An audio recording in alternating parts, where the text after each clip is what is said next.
Oh yeah, what's up guys, Gonzo here bringing you a new video. So today I'm going to be discussing or talking about FIFA 18 in general. What are my thoughts about it? So fortunately for you guys, or for me in general, or for me specifically, I had some time to play the beta, which means I was one of the few that got closed beta code to test out the game. And I played a few 10 games on it against the AI and a few pro clubs, since that was also added as the closed demo. And I could say, I mean, FIFA 18 each FIFA from the start, it's kind of you take a while to get used to. And I mean, for me, transitioning from FIFA 17 to 18 was pretty easy, unlike FIFA 16 to 17, which was absolutely awful in the beginning because there was that major delay. If you guys, I mean, there's still delay in the game itself, but there was more delay in the beginning than there was at the end of FIFA 17. Now, nonetheless, in this video, I will talk about defending. What else am I talking about? Mechanics of the game. The overall, my opinion, what changed and what has changed, obviously, and what else? That'll be it. If I come to think of it during the video, then I will say it. So first of all, like I was saying, I was one of the few to test it out, and in the beginning games, I was playing as, in the beta, you have, what do you have? In the beta, you have variety of choices. It's like basically the full game, except not the exact ratings of what they're going to be once the game is launched. So in the beta, I played a few games with some Premier teams, some Liga BBVA teams.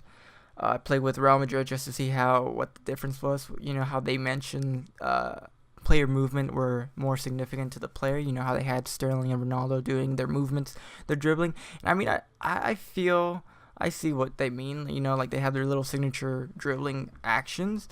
But I mean, overall, it is a FIFA game after all. So all movement does seem similar, in my opinion. You guys might see it differently. What was I gonna say? So overall, the mechanics of it are exactly the same. I feel like they nerfed a little bit more of the driven shot, rather in FIFA 17, where if you were one-on-one with the goalie, all you had to do was point at the opposite post and do a driven shot, and more than 9 out of 10 it would go in. In this one, I feel like finesse shots are overpowered in the beginning. That's how most FIFAs are. You just have to find the overpowering shooting technique, and for me, it was finesse shots. I was finessing like outside the box, and they were going in, surprisingly. I did try normal shots that would just not go in. Goalies would block those. Driven shots I feel like they didn't have enough power, or I was putting too much power in it. But for me, finesse shots are the way to go for right now. What else? Movement. You know how I was saying they added the signature movements of players.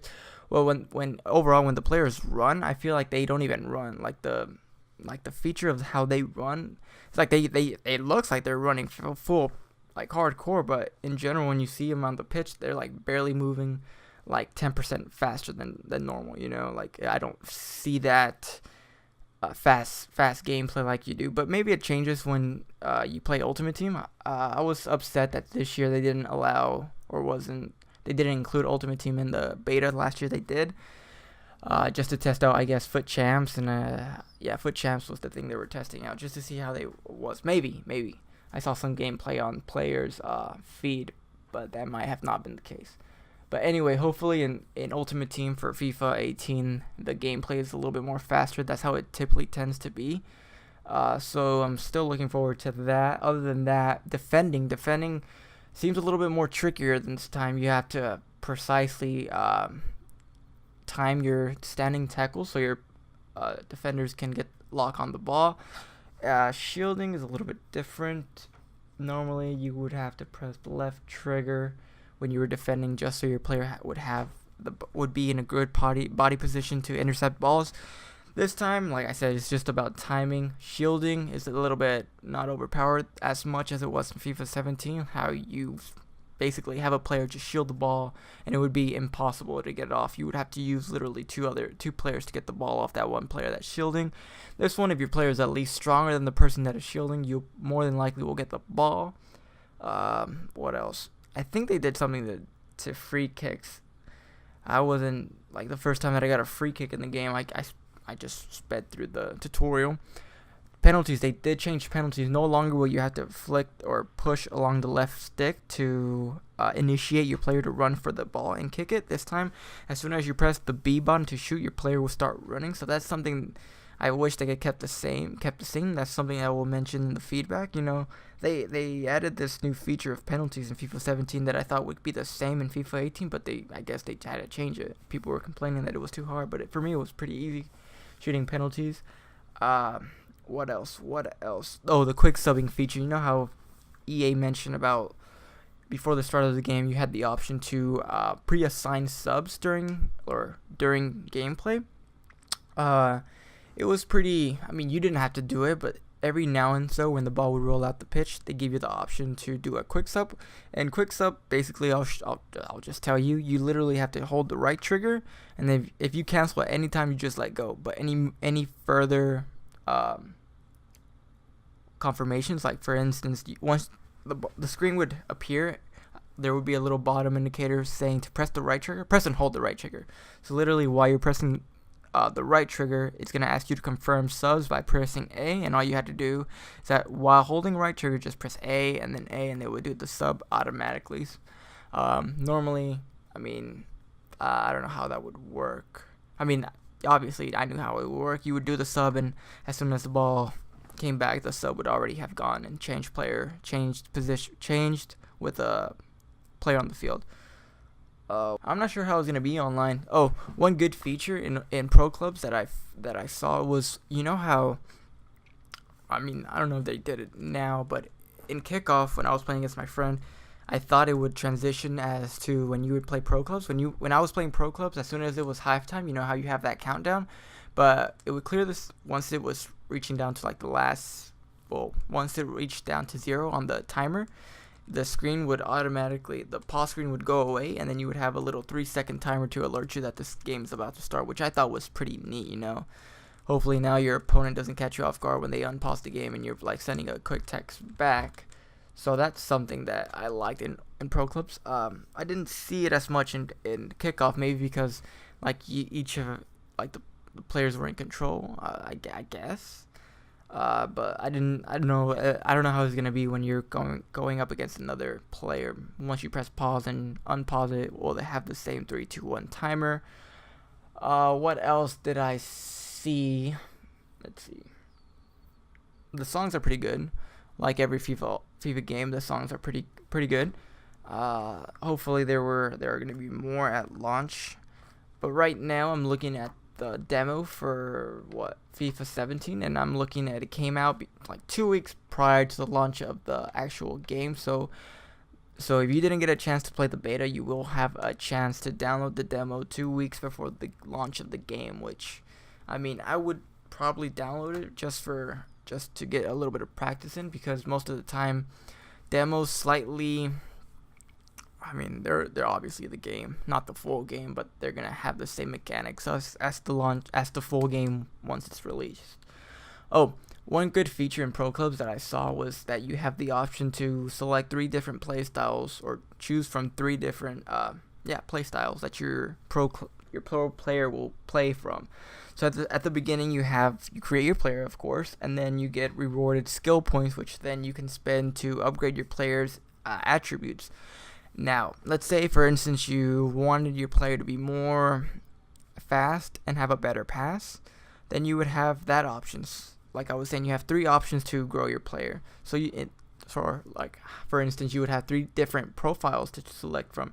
So for one, you might be an attacker with fast pace and or good pace, good shooting, and then in the second profile for your pro player, your pro player, you would have good dribbling and like good physical strength to be a good center mid. You have those 3 different options to rather grow your player and become different than the other ones. So that's what I saw. That was pretty cool. Other than that, everything is pretty much the same. Um, in my opinion, passing is a little bit more easier in this game. There's no lag, or I saw no lag in between. Maybe it will appear as soon as the full of the. Maybe some input lag might appear, but hopefully it doesn't because I didn't see it here. So maybe they got down and fixed the little bug of the input lag within the game. Let's see what else. Skill moves. I really didn't see. I didn't see any new ones, or I didn't bother to check because I'm not a big fan on the new skill moves until like I have to use them. But nonetheless, the speed boost is still there. Crosses, so basically, a new version of crossing was added. What else? Crossing was a little bit. I felt it the same. Crossing was the same. Yeah, I know in the trailers they were mentioning that a new way of crossing. I didn't see it, or I didn't experience it since I'm not a crossing player. I'm more of a ground passer player, I guess I would call myself. Skill dribbling is still there. It's not more when you have to press them all at the same time. You can literally be sprinting and then just add and press the left trigger just to activate the skill dribbling. Now in this one, it's a little bit more responsive when you want to do running jockey when you're defending. It's a little bit more accurate. What else am I gonna say? I think that's it for now. That's my honest opinion about FIFA 18. I mean, it's a good game. I have high hopes for it. Hopefully you guys will enjoy it as much as I enjoyed this beta.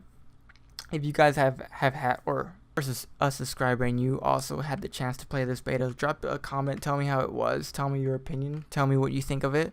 Are you excited for it? What's the feature that you're most excited to play? I know for me it is Ultimate Team, since I'm an Ultimate Team player. I was a little bit more into Champs. I want to see what they did with Champs. Hopefully the little live recording doesn't cause much lag for your game. I don't think it does. It mostly works like a theater mode in like a Call of Duty game, like theater mode. So basically it will capture the game and then it will be available for you to watch after with no lag while the game is playing. So yeah, my name is Gonzo. If you like this video, please drop a like down below, and I'll see you all next time. Peace.